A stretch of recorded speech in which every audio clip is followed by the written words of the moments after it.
안녕하십니까. 이번 시간에는 야내 영어 클럽과 기존의 학습 방식의 차이점에 대해서 말씀드리도록 하겠습니다. 일단 제가 가르치고 있는 학습의 주 핵심은 중심 이론과 목표는 다음과 같습니다. 목표는 이성적으로 학생들에게 문제 해결 능력을 키우는 것, 그리고 자기 스스로 자기 주도성이랑 자신감, 그리고 영어에 대한 흥미와 호기심, 내적 동기를 강화하는 것, 그리고 공부 습관, 그리고 분석적인 것, 자기 표현, 비판적 사고에 대한 학습법을 가르치는 거고요. 그리고 학생들에게 단계적인 학습법을 제공해서 학생이 선생에서 출제자로의 관점을 전환하여 자기 스스로 문제를 해결할 수 있는 능력을 가르치고 있습니다.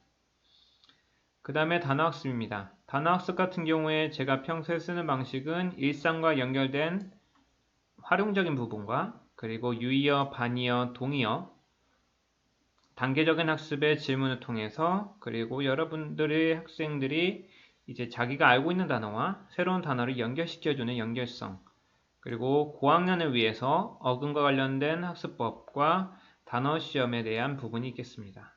세부적인 내용으로 일상이랑 연결된 것 같은 경우는 인폼이라는 단어를 학생들에게 물어보면 대체적으로 초등학교 6학년이나 중학교 1학년, 2학년한테 물어보면 잘 모르거든요. 근데 인폼은 사실은 많이 접했을 인포메이션 센터라는 이런 정보를 알 수 있는 센터에 I에서 따는 거거든요.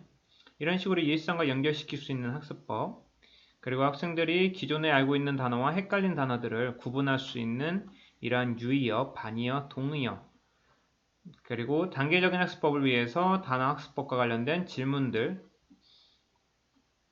그리고 어근학습법, 학생들이 고학년이 됐을 경우에 예를 들어서 중3에서 고등학교 1, 2학년이 됐을 경우에 자기들이 갖고 있는 단어들을 얼마나 연결할 수 있는지에 대한 핵심, 그리고 아이들이 얼마나 잘 수행하고 복습하고 기억하고 있는지에 따른 그러한 단어 시험이 이어집니다.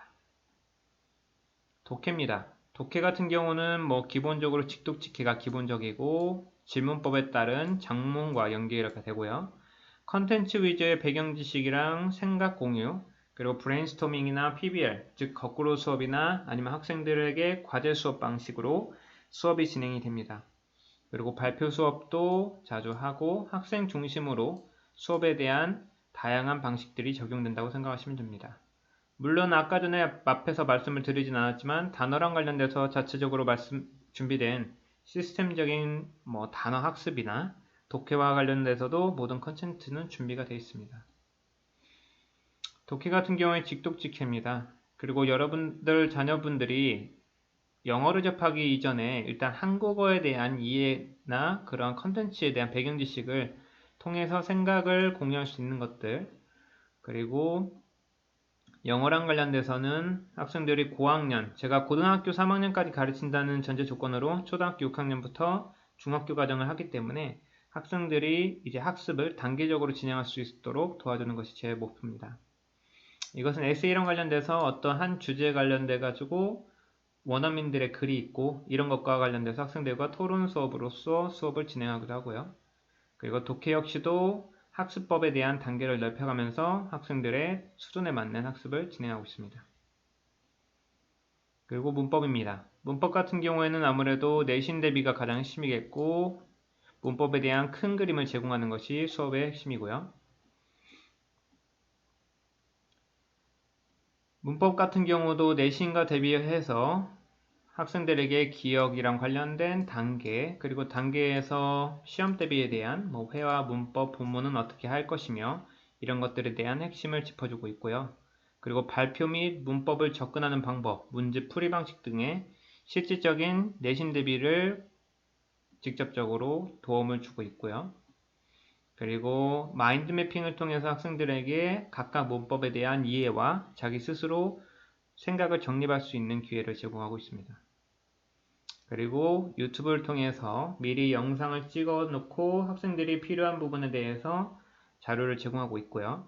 학생들이 미리 유튜브의 영상을 보고 와서 학생들 스스로 발표하는 기회도 자주 갖습니다. 그리고 많은 자료를 통해서 학생들에게 수업 자료를 제공하고 있고, 그리고 문법들 간의 연결성이나 아니면 비교 대조를 통해서 학생들이 전반적인 문법의 연관성, 상호 보완성을 이해할 수 있습니다. 그리고 사고입니다. 사고 같은 경우는 중학교 3학년부터 고등학교를 위한 과정이고요. 일상부터 해서 사회에 관련된 이슈, 그리고 4차 산업 미래에 대한 부분, 즉 학습을 위한 배경 지식이나 에세이 토론, 내신 대비를 위한 여러 가지 학습의 사고를 제공하고 있습니다. 사고와 관련돼서는 보통 중학교 3학년, 중학교 2학년부터 고등학교 모의고사에서 발제된 내용을 통해서 학생들과 생각을 공유하고 이러한 여러 가지 순서들을 통해서 학생들에게 창의적인 생각, 비판적 사고 능력과 분석력을 키우도록 도와주고 있습니다. 그리고 여기서도 동일하게 에세이를 통해서 영어를 기본으로 한 수업의 내용으로서 학생들에게 다양한 정보를 제공하고 있고요. 그리고 모의고사랑 관련돼서도 학생들이 내용을 요약하고 스스로 셀프 피드백하거나 아니면 자기의 지식을 연결하는 그러한 학습을 진행하고 있습니다. 그리고 학습 습관과 관련돼서 학생들의 미디어 수면 관리, 계획성, 시간 관리, 그리고 내적 동기를 위한 여러 가지 방법을 학생들에게 제시하고 있습니다. 이렇게 해서 저희 영어 과외에서 갖고 있는 특징을 말씀드렸고요. 여러분들의 현명한 선택을 기대하겠습니다.